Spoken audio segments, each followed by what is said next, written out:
evening, everyone. My name is Mr. Cuddlesworth, and this is going to be a commentary post about the Axtinguisher. That is the loadout on the screen that I will be using. Well, the Axtinguisher, if you light them on fire and hit them in the back, you have a 100% critical chance of getting a crit, which means you'll do a whole bunch of damage. But if you hit them from the front, it'll only mini crit.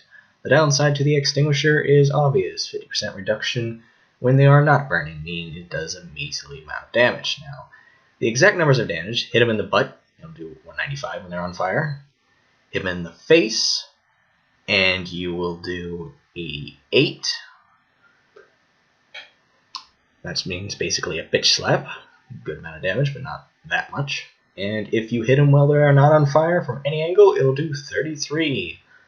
That is basically whipping them with a pool noodle or a rubber chicken. Now, the problems with the Axtinguisher. Well, of course, having no random critical hits, because why, Valve? Why wouldn't I do that?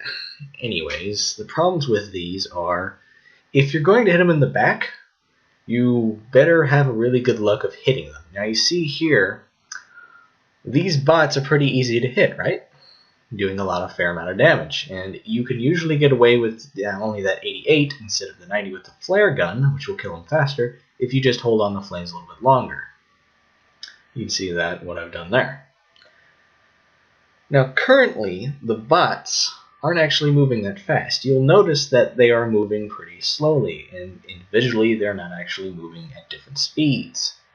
This is mostly because that the TR walkway that I'm on is set to that. Now, they are at soldier speed right now, and I'm going to turn them up to average speed, which means they're basically about as in the middle of the speeds. Most of the classes like Scout, Medic, and Soldier, because you can rocket jump as well as Demo Man and other pyros, you will never be able to catch up to, as seen here. You either have to hit them with a flare gun or get lucky by strafing around corners better than they will, because you'll never be able to catch up to them. And that's one of the problems that this weapon is. Valve probably wanted its intentions to be more of a flank weapon than an upfront killer.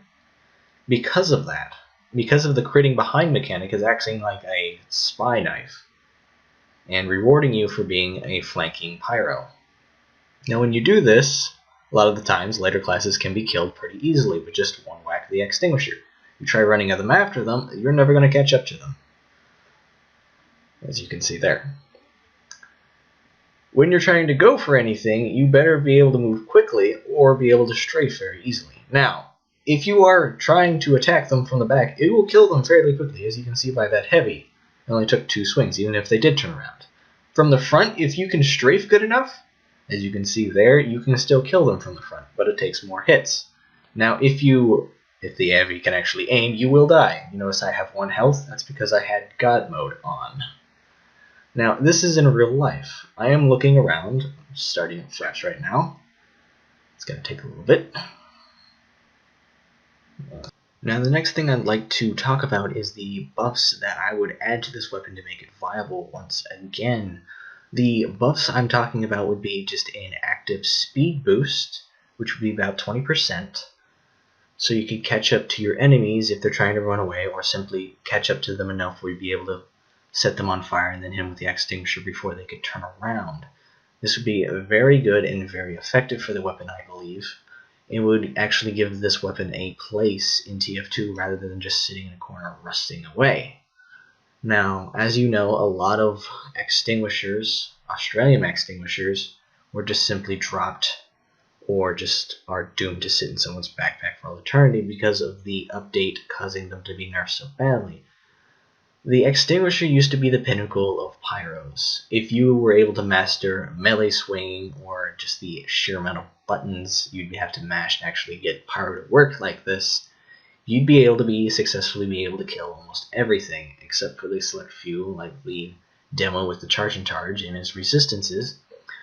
But nowadays, there are so many things that can stop the pyro's abilities and sheer killing power that he's basically not that very good at long range, which he's not supposed to be. He's supposed to be a mid to close range terror, and simply nerfing out of the existence of the Axtinguisher does not help the pyro being more killable, it just helps them be able to be less killing. That is all I have for this episode and the time for this episode. I'd love to see you all in the next video. That would be fantastic if you subscribed and liked the channel. It really helps me know what content you guys like to see.